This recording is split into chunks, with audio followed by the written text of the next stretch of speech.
we're being put through trials and tests and calamities and hardships.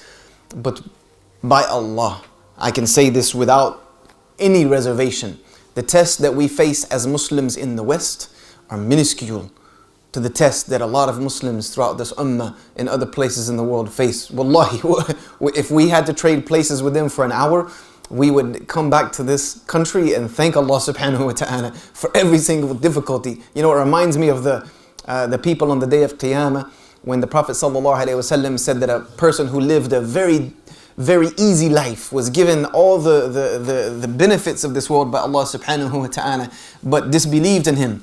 On the day of judgment, Allah will take him for one moment and dip him in Jahannam, just to show him this is what is waiting for you, and then bring him back and ask him, how was your life? And he'll say, Wallahi, there was no good in it.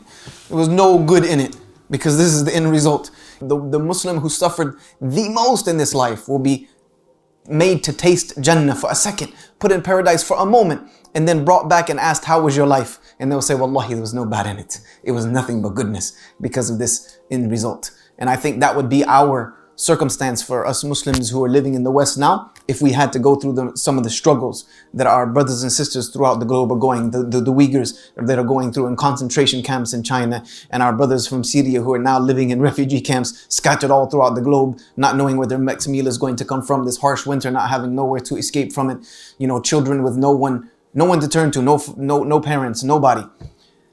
Subhanallah, the Yemen situation, you know, children are literally starving to death, you know, while we have food in such great abundance. Wallahi, you could walk outside right now and find food in any direction, even if you were homeless and had nothing. I mean, it's very available to us here, but it's a different situation when there's nothing.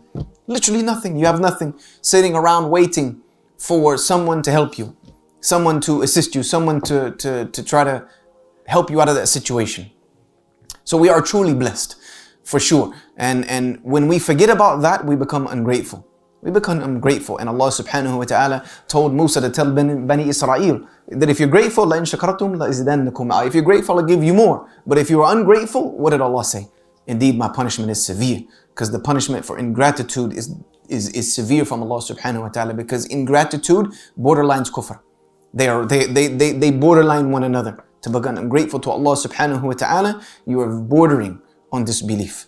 Because look at what Allah subhanahu wa ta'ala has given us. Please like, share and subscribe to the Digital Mimbar YouTube channel and hit the notification bell. Please also like, share and subscribe to our Facebook and Twitter. Links in the description of this video.